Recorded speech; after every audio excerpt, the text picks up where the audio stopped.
Welcome, everybody. You know, it is Monday. Today, we are here to break down the EuroDive, and the Emperor has returned in this special one. And we're going to have a lot of fun with this one just because I watched the game and I watched some of those counterattacking plays. We'll cover Max Allegri's coaching return against Liverpool, and we will cover Pep Guardiola's comments, and we shall cover some other transfer news and La Liga apparently getting coaches challenges. And here to break it down with me is baseball cap Dave and shaved head Dave.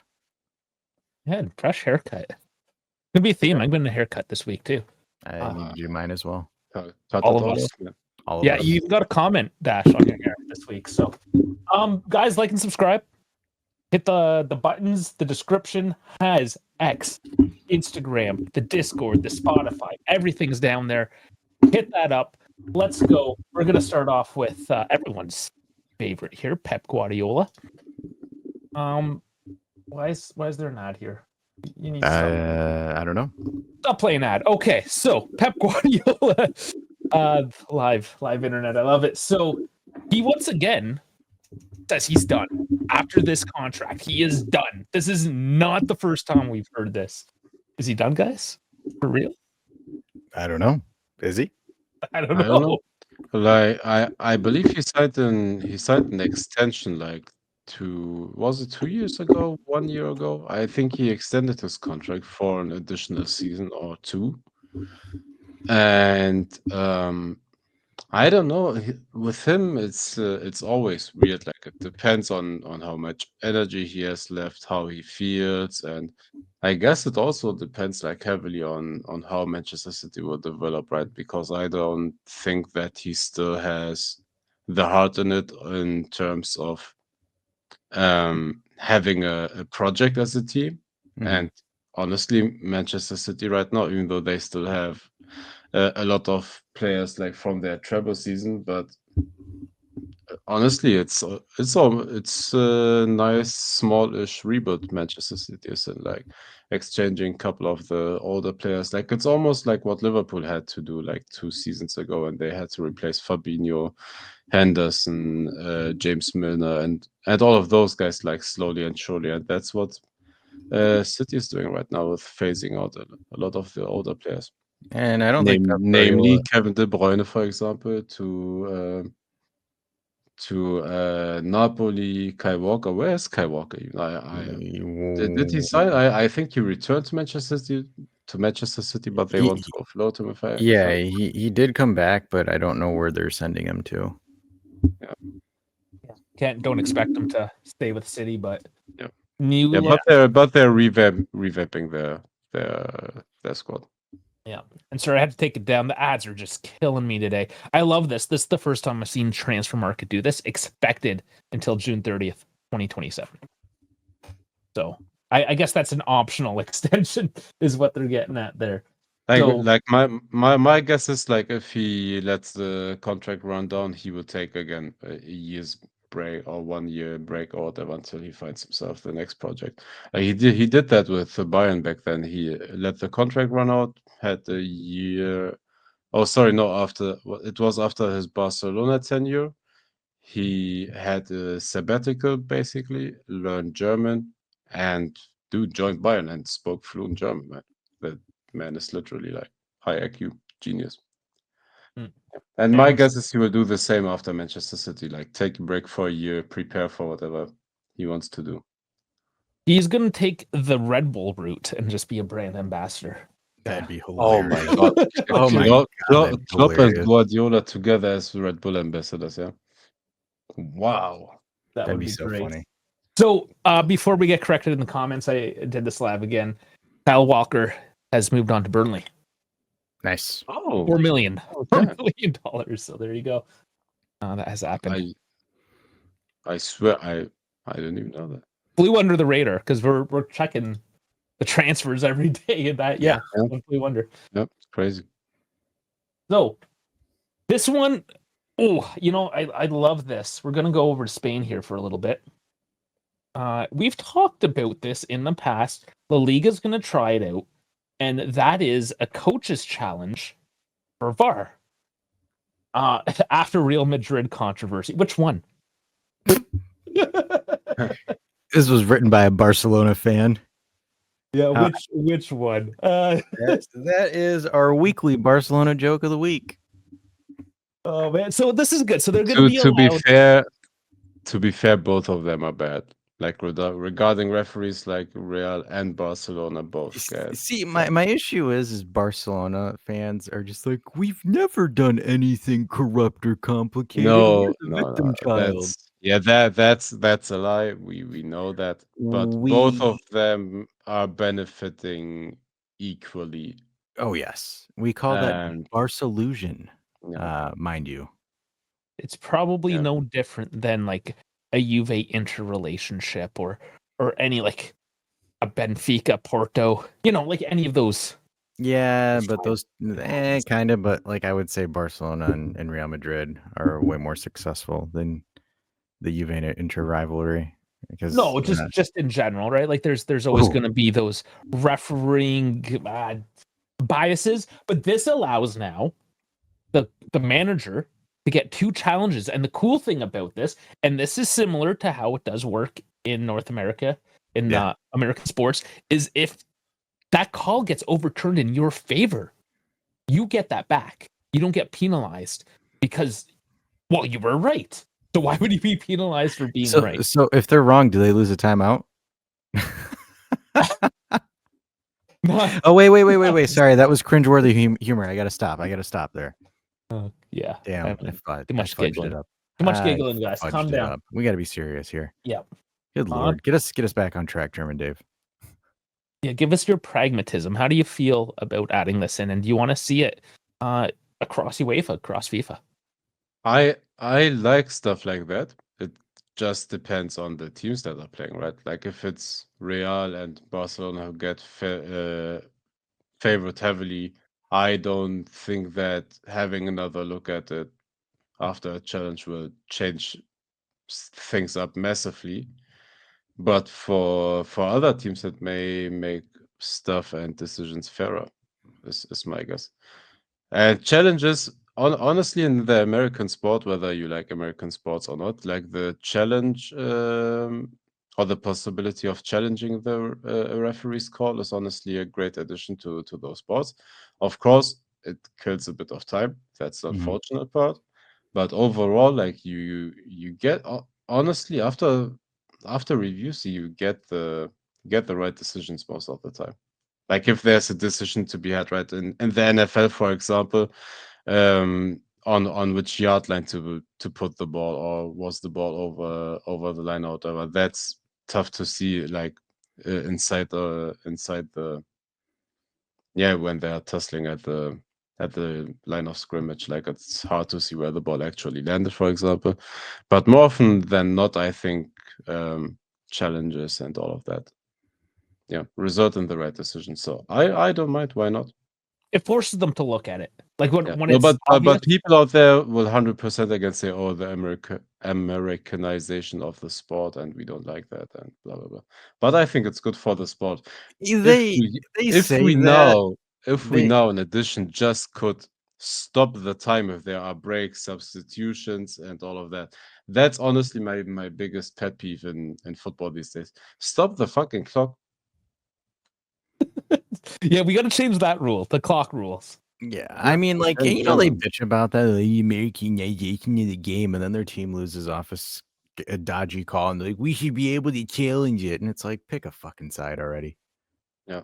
It's all about transparency. So we're seeing the referees now, again, like the American sports, coming out on the intercom, the loudspeaker, saying why the call was made. By the way, at the Club World Cup, man, bad decisions got explained badly. Didn't help, but I like the try. They tried. And well, that's how Referees are stupid. that's the big question, though, right? Because VAR in general, just refereeing in general, we've gone on about this. Yep. Just adding more rules doesn't fix things. It's the implementation of the rules and training those referees, Exactly. and just the whole system, training the whole system to do this efficiently and effectively. So we'll find out in Spain this year. Yeah.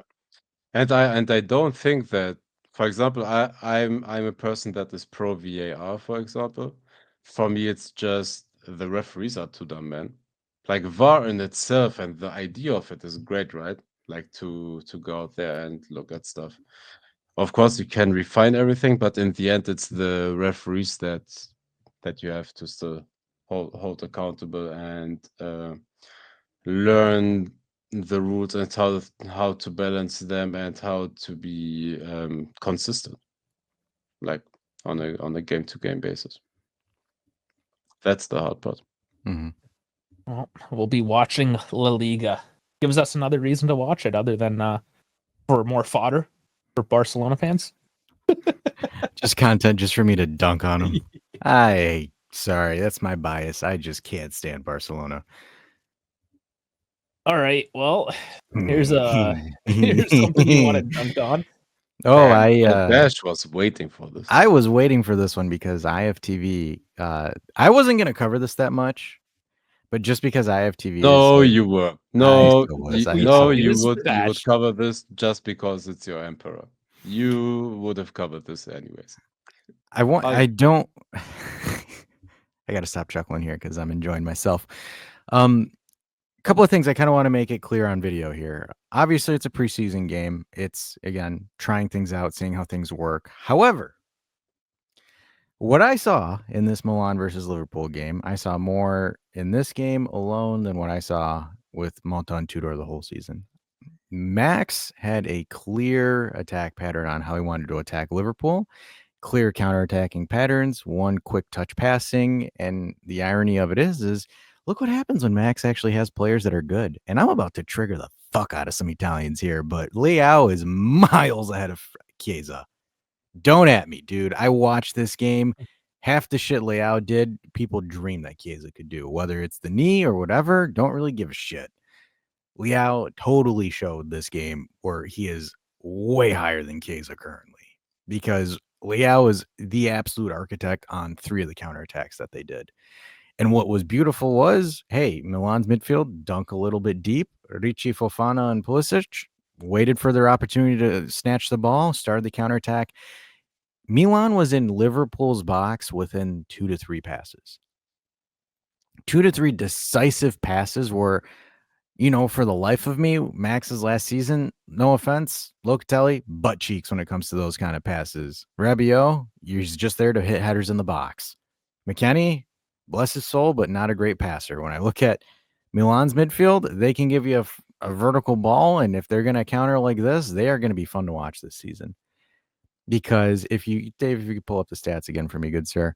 When you looked at the stats of that match, look at that, 32% possession. How is it that Milan had more shots on target than Liverpool? And then 4 big chances. And the best part is for the 4th goal, they pressed Liverpool high and they were able to steal the ball off Allison and walk that boy into the net. This is again, it's Allegri ball. This is Allegri ball.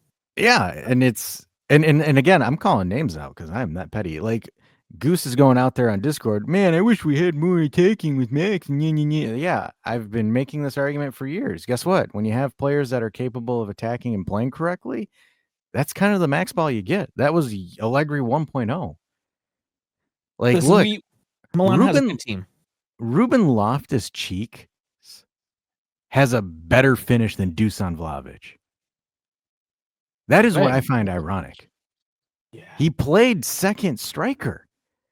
And his goal, the way that he dribbled through the back line and finished, I would take him over Dusan any day if that's the product I'm getting from RCL or RLC. I don't want to jump on this too heavy because, like you said, it's a preseason game. Absolutely, but the way that they played is beautiful counterattacking footy. Soak up pressure, have 2 decisive passes, go into space, because guess what? Leao's fast as fuck, boy. So you played Leao into space, and Leao just outran him on the first goal. And then even with the second and the third one, he's able to pull Van Dijk away because of his speed, which opens up Salamaker's ability to dribble into the box, and then lays it in for Okafor to do the finishing touch. Dude, this is prime Allegri ball, and I am here for it. And look, I'm going to be honest with you. I hope he challenges for the title. just so I can watch IFTV eat their words and say Max is back, guys. Well, let's save that for our Serie A predictions because, man, Napoli, Milan, that's gonna be fun to watch. it's gonna, yeah. Just like we have reasons to watch La Liga now, we certainly have more reasons to watch Serie A. And not to dwell on it too long, let's stay in Serie A just for a few seconds until we transfer him out to the Premier League. Ndoye going to Forest for $40 million, heavily linked with multiple teams, and it's Nottingham picking him up. Good for Forest. Like Yeah, he's not a 40 million player in my opinion, but yeah. Yeah, and again, he's look in Get the bag, man. Get the bag. Yeah, Bologna. get the bag, and then for Forest, again, Forest is trying to challenge for Champions League positioning. They fell short towards the end of the year, so I think again, Forest is making a move that can get a player that can get him there. Forest isn't going to attract your top quality talent. They're going to overpay for mediocre talent. That's just kind of the level that Forest is at. Kept their captain, Morgan Gibbs-White. I don't know if you guys heard of that story. Tottenham found out of a release clause in his contract, and the reports are they found out in an illegal way and tried to buy him for that release clause. And Nottingham Forest said the way you found out about the release clause was unlawful.